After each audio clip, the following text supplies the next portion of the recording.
aparecen estímulos externos, fuerzas externas, circunstancias, personas, lo que fuera, que coinciden con algo que hay en nosotros. Ahí sentimos la experiencia. Cuando el choque es fuerte, ahí sentimos temor, sentimos angustia, o sentimos inquietud, o todas esas cosas. Ansiedad, estrés. Ahora, cuando esa experiencia es tan fuerte, tan incómoda, que ahí cobramos protagonismo, ahí nos damos cuenta de. Pero como lo que está haciendo que nos demos cuenta de es esa experiencia relacionada con algo que vino de afuera, terminamos creyendo que lo que viene de afuera metió adentro nuestras circunstancias. De eso ya habíamos hablado. Vamos ahora a profundizar un poco más en el qué hacer, qué cosas concretas podemos hacer en esos momentos. Resumámoslo en ese momento en que estoy sufriendo, estoy experimentando el sufrimiento. Algo interesante es, más que interesante, les diría, estamos acá en confianza nosotros. Quiero decir, son alumnos ya de tiempo, ustedes hemos hablado mucho de estas cosas. Es casi un deber ante nosotros mismos, pero casi un deber, preguntarnos, ante todo, ¿qué hay en mí que estoy experimentando esto? ¿Qué hay en mí que estoy experimentando esto? Ya no miro el estímulo externo, me pregunto sobre qué hay en mí.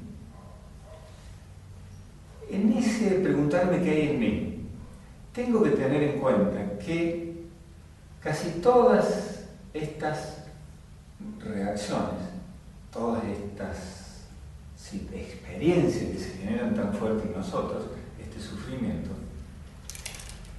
a pesar de que es sufrimiento, sin embargo, en general está protegiendo algo. Porque la angustia me hace que me cierre, que me retraiga, que me separe. O la ira hace que ataque de una forma u otra. Puedo no atacar físicamente, puedo hasta ni siquiera hablar, pero en mí esa energía ataca, aunque no. Todas esas manifestaciones, todos esos grandes movimientos, son grandes movimientos, pero son grandes contradicciones. Aún así tengamos en cuenta que en general está protegiendo algo. Alguien pasó e hizo un comentario que yo tomé como despectivo hacia mí. O sin darse cuenta, hizo un comentario despectivo hacia mí. O con toda la mala intención hizo un comentario despectivo contra mí, para herirme. Pongo todas las opciones, porque de afuera puede haber cualquiera de esas tres opciones. En mí algo reacciona, con ira o con angustia, o me tenso, o me pongo duro, o me molesto, o me ofendo, Cuando me pregunto sobre qué hay en mí que estoy experimentando esto, también voy considerando que seguramente eso está protegiendo algún contenido, alguna parte de mí que no es capaz de estar en contacto directo con eso que sucedió. Siguiendo el ejemplo hipotético, tengo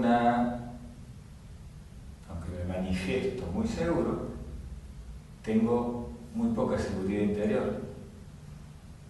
O siempre estoy necesitado de aprobación.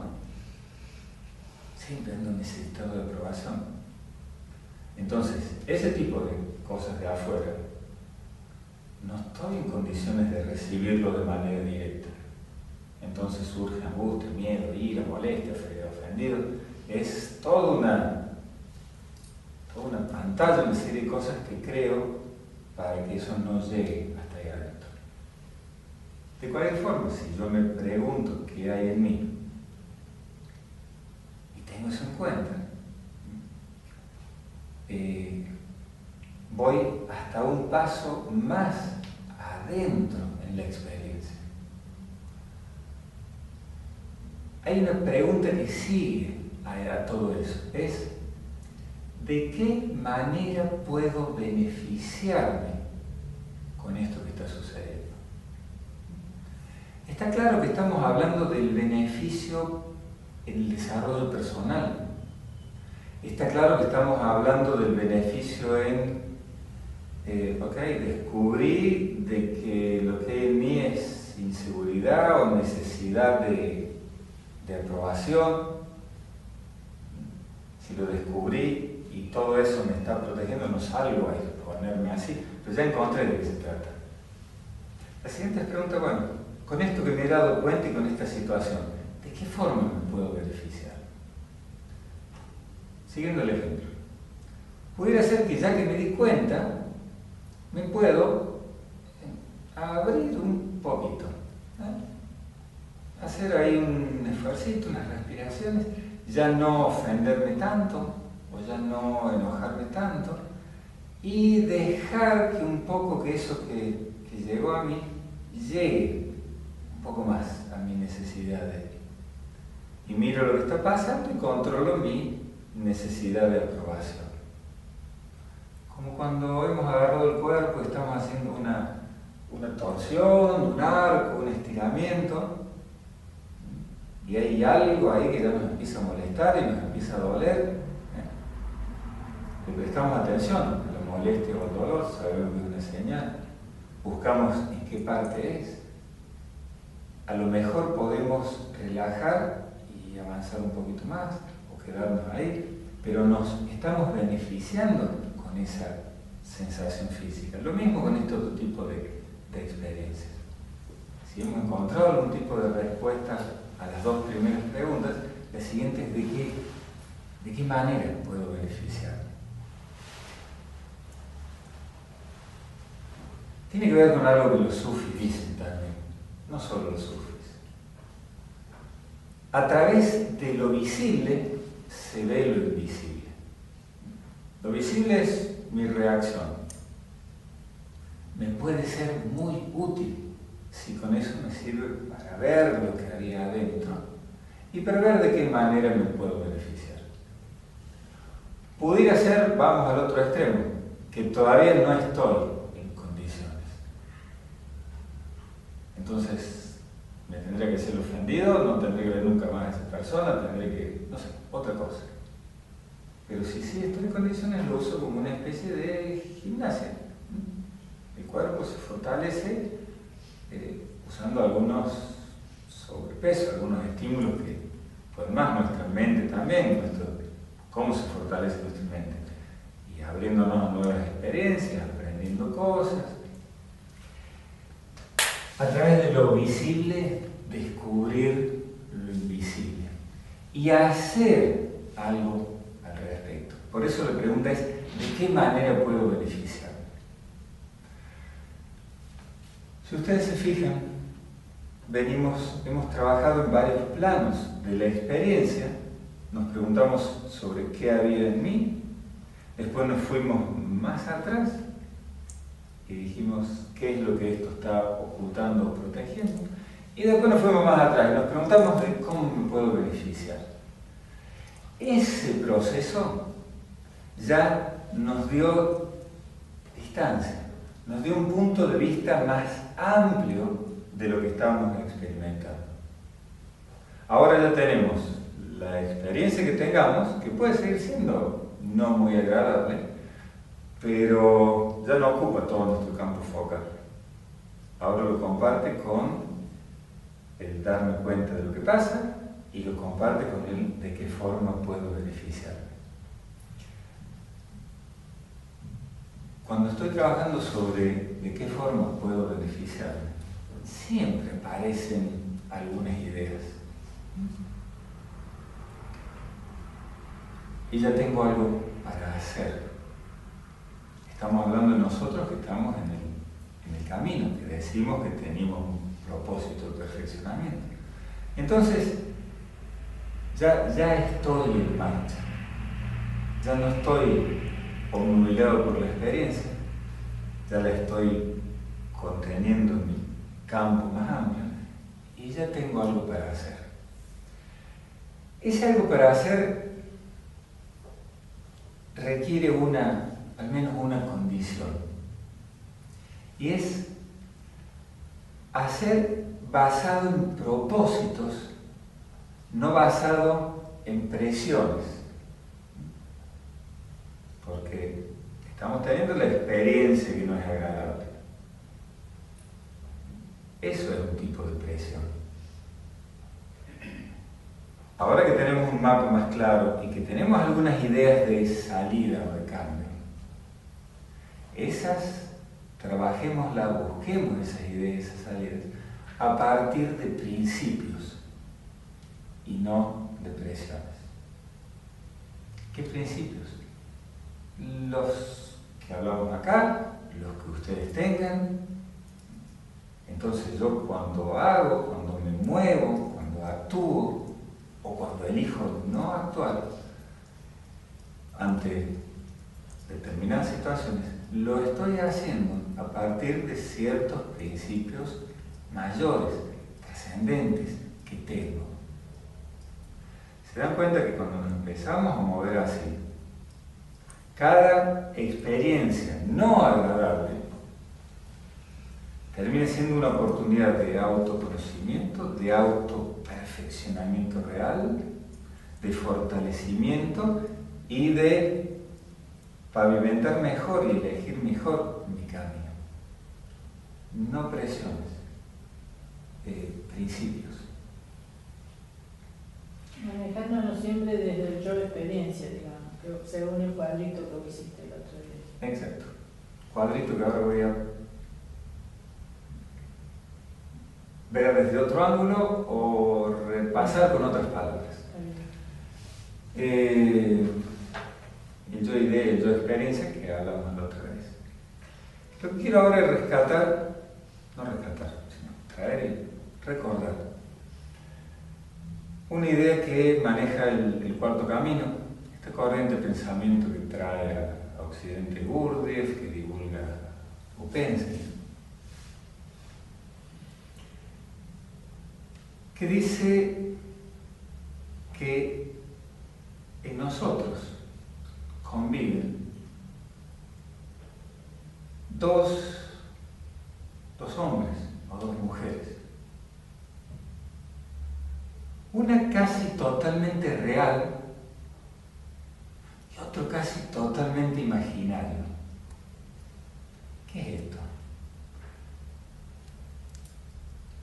Casi totalmente real, cuando nosotros estamos en contacto, cuando hacemos algunos ejercicios, prácticas acá, o con algún tipo de experiencia que tenemos a veces afuera, estamos en contacto con eso que le podríamos llamar nuestra esencia, nuestro ser, lo que soy, eso que escapa a todo intento de ser definido con palabras, pero que cada uno de nosotros siente con claridad, emparejado con su experiencia. Llamémosle por ahora esencia. Cuando estoy en contacto con la esencia, eso es lo real. Porque eso no depende absolutamente de nada de lo que pase afuera. En todo caso, a veces lo que pasa afuera termina distrayéndonos y nos desconectamos, pero cuando nos volvemos a conectar con lo mismo. Y a medida que eso crece, se hace más sólido, más fuerte, más claro, más permanente. Y en todo caso, si algo va a seguir luego de que tengamos que devolver los elementos materiales que forman nuestro cuerpo, va a ser eso. Entonces nosotros tenemos algo que es casi. ¿Por qué el cuarto camino dice casi real? Porque dice hasta que no despertamos totalmente, todavía es casi. Pero hay otra parte que es casi totalmente imaginaria. Es lo que le llamamos personalidad. ¿Por qué totalmente imaginaria? Porque es aprendida. Lo aprendimos en la escuela, lo aprendimos entre nuestros amigos, lo aprendimos porque los grupos nos dijeron hay que ser así o asá, o en prueba y error aprendimos que ciertas cosas no funcionan y ahí las adoptamos y construimos sobre eso. O porque la cultura, ese paisaje en el que nacemos, ese aire, esa agua que respiramos y bebemos, dio ciertos sesgos. Entonces tengo la personalidad.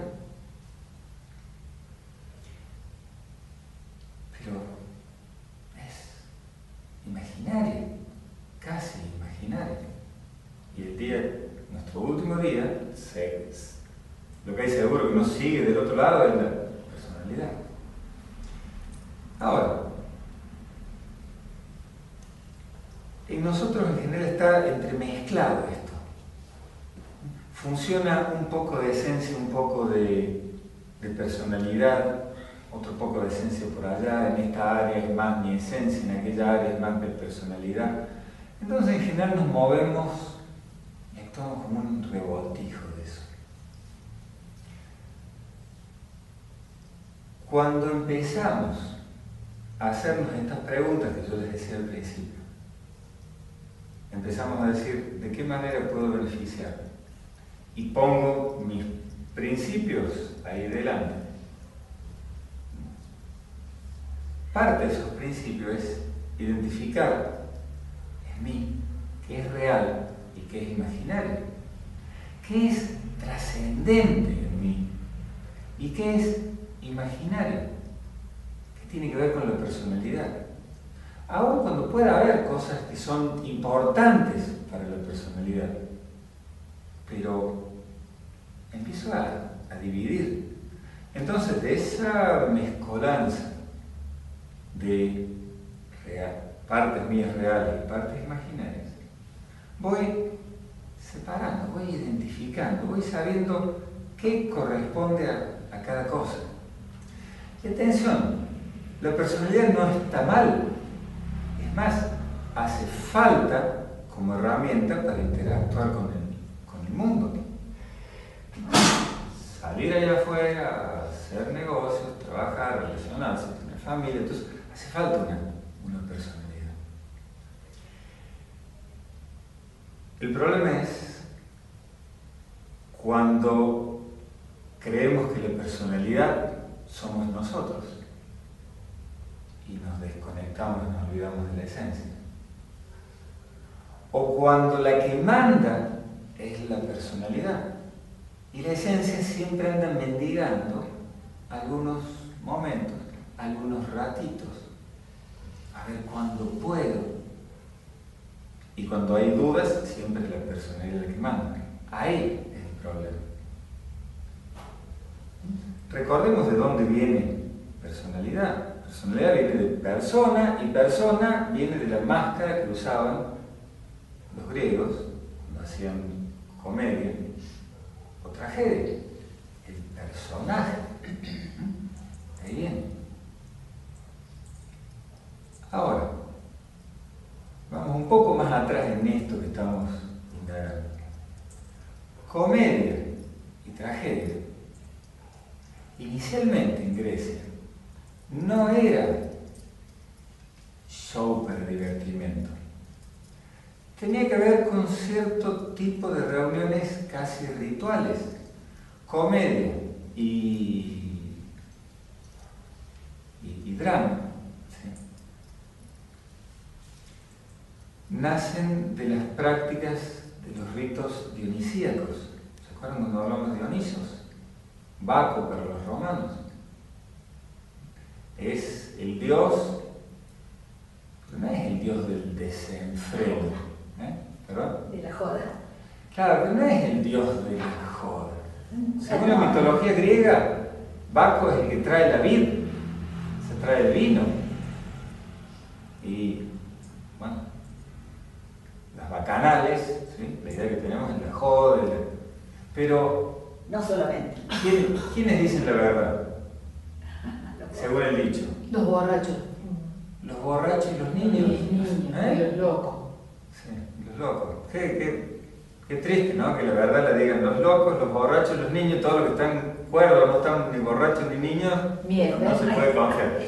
Bien. Se comportan. El vino genera un estado de... se rompen ciertas... Estructura. A veces se dicen barreras, pero se rompen estructuras. Me relajo, me suelto, me manifiesto más. O fumado nos hemos olvidado.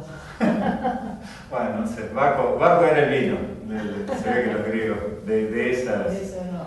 De esas no... Raro, ¿no? Porque todo pueblo ha encontrado algo que... Pero bueno, en aquel momento el vino quizás. Que tenía una costumbre muy interesante en la Grecia del siglo V a.C., más o menos, la gente instruida, culta, se juntaba a cenar y se echaba suertes quién iba a ser el rey de la cena o la reina.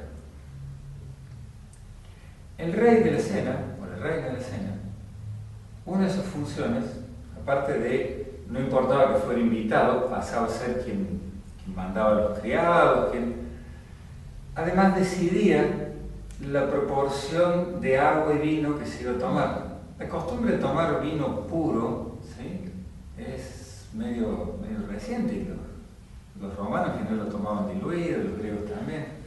Pero el rey o la reina de la cena, de la reunión, decidía el porcentaje agua-vino. Entonces, en realidad, si se planteaba, si la reina o el rey de la reunión decidía que iba a ser una reunión de conversar, de filosofar, de intercambiar temas, de mucha agua, poco vino. Si el rey de la reunión decidía que iba a ser otro tipo de reunión, más vino, poca agua. ¿Sí? Bien. Rebobinemos y volvamos a lo que estábamos. Esencia y personalidad. La personalidad hace falta. Pero de nuevo, lo que no es bueno es cuando está todo mezclado. Y hacernos estas preguntas nos van ayudando a separar esto es personalidad, esto es esencia. Ustedes saben, no hay que ponerse fanático con esto. A veces hay cosas que uno dice, ¿y esto es esencia o es personalidad? Pónganlo en un lado, vean cómo funciona en ese lado. Si no funciona, ha de ser del otro lado. Eso es autoconocimiento, hay que ir probando, experimentando, pero uno va dividiendo. Hay una cosa que está pendiente. La pregunta, yo les he dicho, ¿cómo puedo beneficiarme? Tiene que ver con la pregunta, ¿qué es beneficioso y qué es perjudicial? Bueno, si yo tengo, les decía, los principios, si me voy a guiar por principios y no por presiones, tenerlo claro es importante, porque si la presión es muy grande, aunque sea muy grande, no va a poder conmigo si yo tengo claro cómo voy a decidir. Si no reconozco esta división entre acción por presión y acción por principios, voy a andar también revuelto. Es beneficioso lo que me mueva y me ayude a alinearme mejor con mis principios. Es perjudicial lo que me aleje o no me ayude o me impida alinearme con mis principios. Así de sencillo. Y el siguiente es, los principios son perfectibles, pero nos aclaremos algunos, nos pulamos, como siempre les digo, hagamos todo lo posible por ser coherentes con ellos, pero prestemos atención. Si somos coherentes con principios que hacen crecer en nosotros y quienes nos rodean el sufrimiento, algo está fallando con ese principio.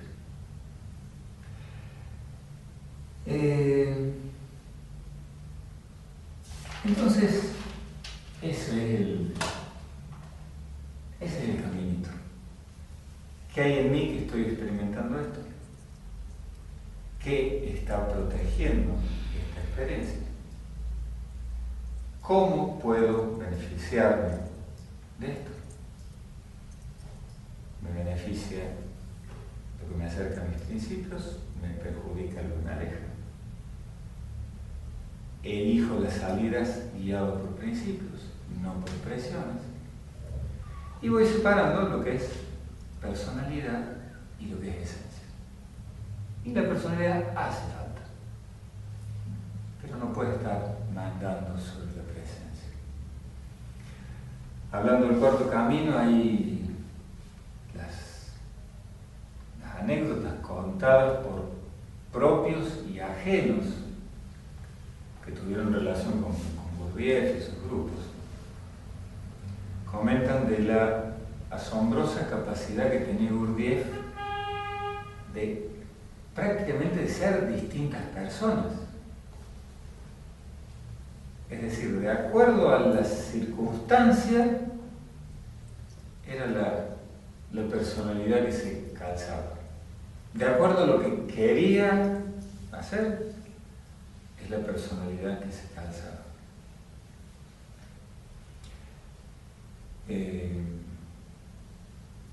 Ustedes se dan cuenta, y yendo lo que empezamos hablando, esto de que desidia es no poner lo que las circunstancias y las personas requieren.